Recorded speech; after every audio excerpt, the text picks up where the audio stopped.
Today on the Failing Up podcast, we have Yolanda Harris Jackson. Yolanda, a native of Nashville, shares her entrepreneurial journey from selling frozen fruit pops as a child to running a luxury spa at Opryland Hotel. Her path took an unexpected turn when she answered a call to ministry, leading her to pursue a master's degree in Christian studies and a deeper understanding of faith and service. I can't wait for you to hear this conversation. Let's jump in.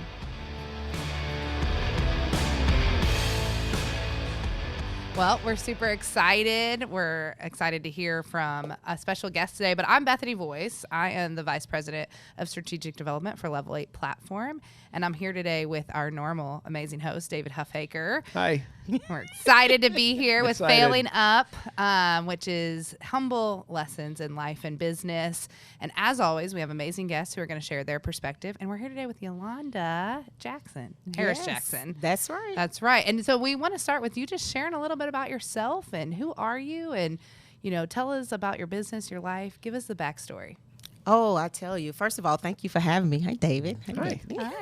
Glad to be here. I'm Yolanda Harris Jackson, a native Nashvilleian. Let's start there. Unique. That's unique. We're unicorns. Yeah, you're a unicorn. I'm And a David, unicorn. you're a unicorn too. Yeah. So Unicorns. That's why we get along I'm with each other. outnumbered right now. Right. That's for sure. Yes, born here by two amazing parents who allowed me to explore in life. Let me just tell you that. As far as I always wanted to have that, I always had that entrepreneurial spirit. I always wanted to do things on my own. Even when I was a kid, I was the one trying to sell frozen fruit pops out of my house, that kind of thing.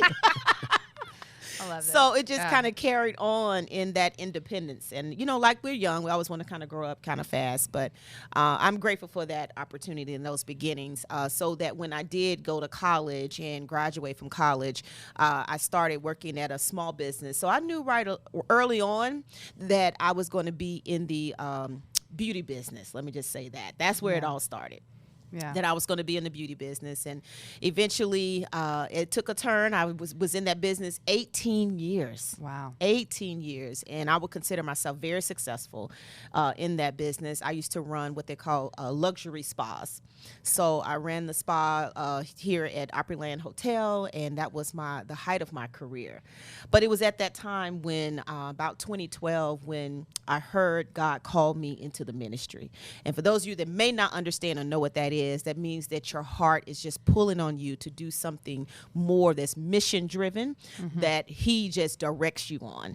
So it was off my to-do list and off of my plan, and I just walked in his ways. And so went into ministry, served at a church for a few years. And at the time, ministry is so broad, you have to decide, okay, what exactly do I want to do in ministry? Now, did I tell y'all I'm a PK? I am too. Look, we You got are 2 and too. 2. Yeah, Yeah. I love it. So, yeah. And that's a unique brand. It Not is. gonna lie. It's very unique. And if you don't know what PK means, it's preacher's kid. Yeah. So my father has pastored a church all of my life. I go to church every single Sunday. So answering the call and doing what I felt God was calling me to do at that time was very challenging. Yeah. And I did run from it for a while. So it took me to get alone to myself, to come to myself, to realize that I can't fight this anymore. I can't fight it anymore. So I went ahead and was obedient. I say, okay, God, you lead me. So like I was saying, when you get into ministry, it's so broad. What exactly you want me to do? Because I have the type of personality that I need some direction, like exactly where you want me to do, so I can put all of my energy, because I have I can obsess over things. Yeah. So if I need to learn something, I'm going to obsess over it until I embody it, to be honest with you. And so I didn't have that thing to obsess over. So it was kind of like I was just out there walking Floating by around. faith. And so when people ask me to do anything, as long as in that realm of serving God and serving people, loving God and serving people, I did it. So serving at that church, it stretched me. But it taught me more and more how to really serve people and help people. So it was building on the hospitality background that I already had, right? Yeah. And so now I'm serving them in another capacity. So And how long did you operate in that space, right? Where you leaned in, right, to God's calling, and then now you're kind of this just floating around, right? And you're looking for your anchor. Looking for how anchor. How long did that go on before you feel like you landed? I left corporate America in 2014, so about a year and a half in, after serving at the church, I realized that, okay, my walk is not going to look like my dad's walk. And I think that's what I was running from the whole time before, right? So, and I started to embrace that. And so do the trials and tests and the ups and downs and the storms of my marriage. That's what God called me to. The one thing that I was embarrassed the most. You know, I know this podcast is called Failing Up. I was not good in being married. You know, and didn't understand that. And so my husband is, and I struggled so much, I thought that, you know what, I guess I just gonna have to give this up. You know, I guess I'm not the marriage type. And so that's one of the big things that I had to face, but God had a different plan. And his plan was for me to surrender to his will, right? And my answer was just yes. And at that point, my husband was still struggling. My husband had struggling a 20-plus year alcohol addiction. Wow. Yeah. And so just because someone has a physical addiction you can see doesn't mean you don't have problems also that's also causing or reflecting that in that marriage. Right. So, but you wouldn't, now back then I wouldn't say that. A lot of growth has taken me to here, growth has right? taken- Yeah, yes. hindsight's 2020. We talk about that a lot, right? Absolutely. Absolutely. In my opinion, it was his fault. Oh, yeah. It was the husband's fault, David, You right? hear that in a lot of marriages, right? That's Yeah. right. And you mature. Yes. I think there is a maturity in some form in a marriage where you take this extreme ownership approach, right? And That's right. understand that, like, whatever it is, especially in a union like Yeah. that, right? Where it's both parties, right? Like my wife and I are very, we have a great relationship now, and I think that a lot of marriages go through those struggles, right? I think it's part of the process, right? And is. nothing wrong. Some make it, some don't. I think that it's being able to. It's an inside thing, not an outside thing. right? Absolutely. Like the problem in the marriage, I think younger would look up and go like, well, if you would just do this, Yes. or if you would just do that, or if you would just do what you're supposed to do, right? And then you look up and you go like, okay, well, I can't control you. Yeah. Right? I can only, and you start to look inside and you're like, okay, who am I? Where am I showing up? Absolutely. And once I started working on me, it's funny how that reflected in our relationship, right? That's right. And it became like, okay, well, then I learned like, okay, the more I spend focusing on who can I be? How do I be the very best husband that I can be? How do I be that support person? How do I be who she needs me to be? What the father I need to be? How do I be a Superman husband? You know, we talk about that on here, like for all the 1-3-5s in business planning that we might do for our companies. Right. I still get onto myself because I still yet to sit down and write out the business plan for being a phenomenal husband, right? The 1-3-5 for being the father I want to be. That's right. It's Yeah. the eulogy exercise Right. you go through, right? That's like, right. what do you want your kids to say about you? Yeah. That I do play in my head a few times and try to figure out, like, how do I be the person that I want Them to say. that they then see that and become who they are. So, yeah. That's right. I just, it's so important. I really had to, it started with awareness. I believe everything starts with awareness. Be aware that there is something inside of you that's even giving you that perspective that is someone else's fault. So I had to face that.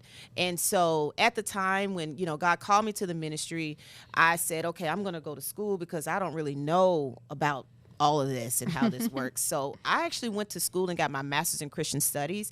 And I did that for me.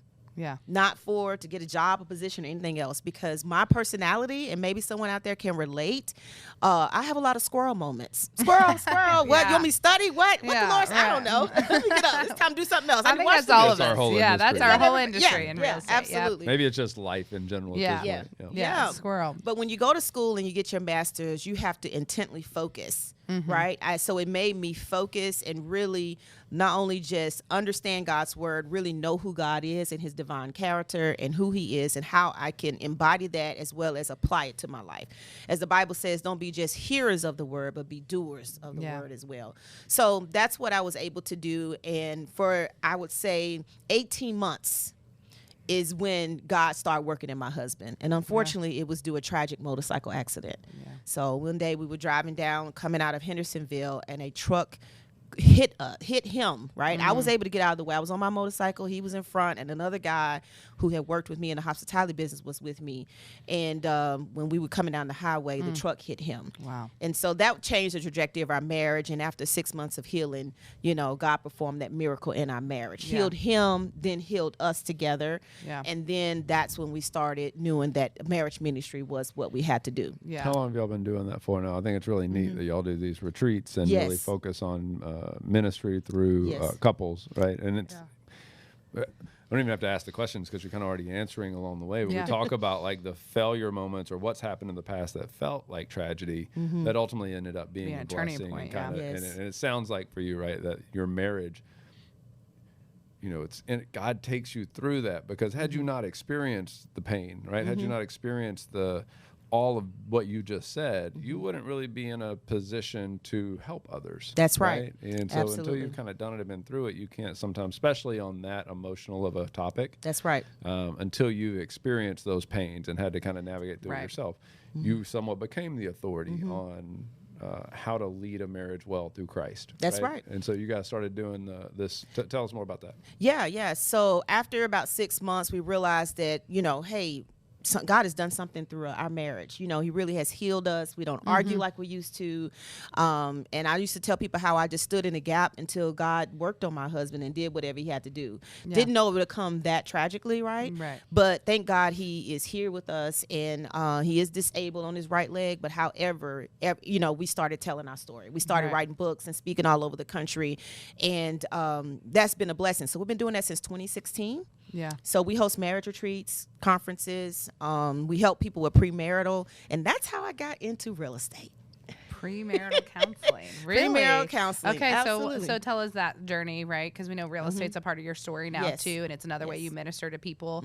So through premarital counseling, what were the steps that made you think real estate was the way to go? Well, when he first gave us the vision, he said that, we would eventually he would bring everything I had in the hospitality together, twofold, into marriage. And so he told us, God, we both were on a road trip. And since God's saying to us that we're going to have this place called Live in Peace, called the Peace Ranch, right? And because that's how God changed our marriage. Yeah. When you have peace in your heart, you have peace in your home, Yeah. right? And so then you share that with other people Sure. to help them have their peace and learn how to protect Yeah. their peace. So that's our base message, is to live in peace. And so, but I was always like, babe, we go out and we speak, but financially, I remember I left corporate America. Yeah. I had a great job. Yeah. With a lot of employees, a lot of responsibility, a lot of great benefits. Yeah. And so I hadn't gotten back to that level yet. Yep. And one day I was praying about it in my prayer closet, and God said, real estate. And I said, real estate? I don't want to do that. So here I am again, Yep. negotiating with around. God, because Yeah. that's who I am, an expert negotiator. I will tell you that. So real estate was a great pick for it you. was. That's right. It was. I'm an expert. That's what God said. He's like, you can negotiate trust like me. this. Yeah, We and need he's to get you thinking in he's the real negotiated estate with you space. for a He long knows time. farther Yeah. in advance what we need more than Yeah. anything. So he said real estate, and I honestly we did not have the money to send me to real estate school. Yeah. But I said, if we take the first step, then God will provide the next next step. step. So the first step was to pay the $300 or whatever it cost to go to real estate Yeah. school. Didn't have that. But we did have a deep freezer that was being not used in our home. We sold that deep freezer for $300 to this Christian school right outside of Mount Juliet. Yeah. And that's how I went to real estate school. Wow. That's awesome. And That's God amazing. provided the steps. Always a way. Always Yep. after that. He did. He provided the steps. So we've always said that real estate feeds our marriage ministry. Yeah. So that's what keeps me going in real estate. And so it's a beautiful thing to see when we have premarital counseling with a couple. Yeah. We've even married couples because we're both ministers. We marry them and then prepare them for the journey, and then we help them get a house. Yeah, amazing. And to not go too far off our topic of failure, right? David and I have this conversation a lot. Like, female leaders sometimes can show up different than male leaders, and I think we need all of them to coexist to help guide our communities, right? How do you feel like, for you as a really strong female leader, how have you shown up to maybe help other people realize their place and be able to guide them on that leadership journey? And we all know that's a lot through failure sometimes, right? But for you, how does that show up that's been uniquely just maybe unique to who you are and what you're trying to accomplish through all of the work that you do? Well, I tell you, when I see others, I can really see the potential in a lot of people. So one of my leadership qualities is to really assist them and support them and pulling that out of them. Yeah. Right. And you do that through what we do a lot in real estate is asking the right questions at the right time so they can receive that answer. Yeah. Also, really helping people understand to keep the interests of others before yourself. Yeah. Really learn how to serve others. That was one of the biggest lessons I learned. I was a very selfish, controlling individual boss woman. That's who I was. Yeah. I took a lot after my dad. My mom was very humble, and I used to be like, "Mom, won't you speak up?" I wouldn't say it in front of them, but that's what I would say when I get in my room, right? So I took out a lot of him, and through failed other relationships in the past, I just became this really controlling person. So part of my husband's healing, I had to learn to serve him. So that's a quality I actually take on as a leader that I hope can instill in other people and help them find that. I love that. Yeah, one of my favorite quotes is, if service is below you, leadership will always be beyond you. That's absolutely. Jesus said he did not come to be served. He came to serve. Yeah. So my goal is to follow the steps that he laid out in front of us. What a great example of that, right? That Jesus provides for us, that you're role modeling for others, and that we've learned on our journey, right? I think all of us probably start in a position of, how does this serve me and what's going on in my life? And then you realize that life is so much more fulfilling when you look up and find others around you to lift up. My success is 100% a reflection of my willingness to try to serve others in some capacity. And it took a journey of selfishness and foolishness and egocentric, I know what's going on and I'm in control. And as soon as I was able to get beyond that, right, all of these doors start opening up. Yeah, absolutely. And I'll also say, I value your firm resolve in Christ, right? You're just all in. And I went and had a men's lunch yesterday with a couple of professionals, and just speaking about it in terms of how do we lead well in our companies as Christian men? How do we lead well in our houses? Yeah. And not always getting it right? Yeah. We don't all have, I'm always so envious of you, you're planted, right? And I want that, right? I want that firmness in it. And yet a lot of us on our journey are still seeking, we're still that's why I asked you at the beginning, how long did you wander before you found an answer? And a lot of us are squirrels, right? And so we are not, I am guilty of asking the question and then not listening for the answer, right? And then all of a sudden you're he's got to be I keep telling you. Right. I think that's a great question though, because, and we've said this before on other episodes, is now we can all sit here and we can talk about the failures and talk about what we learned. And again, hindsight's 20/20, so it all seems easy and we can see what it got us to. But for those listeners that are in the midst of some of the failures that you experienced, right? What would you share with them? What would be that piece of advice? Because I think when you're in it and you're down in the pit and life's going astray, and whether it be personal or professional, it just feels like the end of the road, which from your story, right? You were there. Yeah. What do you tell those people now sitting on the other side of it? I would say understand and have a healthy perspective that this is not the end, this is the beginning. Yeah. And sometimes the beginning looks like this, but you will get out of this. And that's what we all have to hold on to, is that you will get out of this. Yeah. You just have to understand that you may need support to get out of it, and be okay with that. Right? Yeah. Be okay that it may take some other voices and other people, your leaders, or, if you're a leader yourself and you're actually, in that place, surround yourself with other mentors that can help get you out of that place, because this is not the end. It's only the beginning, and the rest of it is going to be beautiful as long as you're willing to walk in it. I love that. Well, and I think to your story, right? Don't wait for this tragedy to happen that makes you recognize that you only have this brief moment here. Exactly. 100%. And we get so caught up in the minutia of the day and the stresses and the frustrations. And again, you back up and I look up and I go, what a beautiful world we get to be a part of, and the relationships we get to build with each other. And that's the gold, right? Yeah. It is the gold. When you recognize that, we say it a lot, this too shall pass, right? Whether you're on your high or your low or whatever, it's a journey.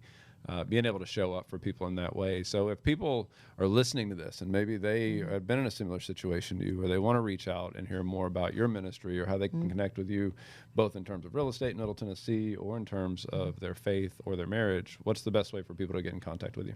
Well, first of all, I can help you get into a great home. That's right. Because we just believe in the concept of marriage plus real estate equals legacy, and so we blend those two together. So if you're looking to build a legacy of love through real estate and through marriage, then yes, I'm your girl. You can go to the huffacregroup.com/Yolanda Harris Jackson. You can find me there, or you can go to any of the social media platforms at Yolanda Harris Jackson or Billy and Yolanda. That's where you find our marriage ministry. Yeah. I love that. I love it. And you do such a great job putting your brand out there and really just, it's been cool to watch your growth. And I'm grateful to be a part of some of that and maybe providing some structure and some streamlines of being able to take the business part of it, right, and make that a little bit more commonplace as you kind of navigate it and all the families you're going to get to serve going forward. Bethany, anything before we wrap up? I would like to say something before we wrap up. Absolutely. And just to thank you, David, for the opportunity to be on your team. A lot of people think, well, you get on a team and you get under this great leadership when you first start, but not necessarily so. I'm an experienced agent, right? Yeah. I'm a real estate expert. And so I still get on the umbrella of great people and come in line with them. And before I got on the team, I kept asking myself, do I believe in myself enough to reach the goals that are set out before me on this team? Because you have to do so much more, and it's so much more that you receive, though. Yeah. So can I receive that, but also be willing to do it? Do I believe in myself enough? And so it took a little time, and then I realized, believe in yourself enough, right? Absolutely. Take that first step, get on the team and learn. And I have learned so much, and I've been able to be aware of so many other things. And really, honestly, that's what I got on the team for, to help with that aspect of it. So a lot of times you got to align yourself with the right leaders that are doing the right things. Yeah, and I think that speaks a lot to the world that Bethany's created, that Joseph, that all of our leaders have created in terms of so many options out there of where you go for real estate success. And yet being able to plug into what we say, right? It's not about what you get, it's about who you become. Who you become. And the culture of our community is what makes it so unique. And so if you're interested in being a part of that, right, reach out to Bethany, reach out to Joseph. Yeah. They'd love to be, we're always looking for people that think that way, right? Because it is different than how most companies are ran or most teams. So thank you for saying You'll be that. glad you did. Yeah, that's right. Last thing, and I know we're going to change up. We always ask our guests, right? Like you're fast forward the clock, it's 100 years later, and maybe we're at the end of our time. We want to avoid, what are some of the regrets you want to avoid? For you specifically, I want to change it up a little bit, though. Okay. Because I know the type of person you are, and you've answered a lot of the questions we normally have for our guests. But we fast forward the clock, we're at the end of our time here on Earth. What do you want to impress on the people that you get to be impacted by you and in your community? What's the one word that you hope sums it all up for you? The one word is legacy. The one word is legacy, that people will say that she loved God and she served people. I love that. I love That's that. And I awesome. think You're you're doing an doing a amazing phenomenal job. job of Yeah. that. That's Thanks right. so much for all you do, Yolanda. Thank Thanks for you. joining us today. Thanks for having me. All right.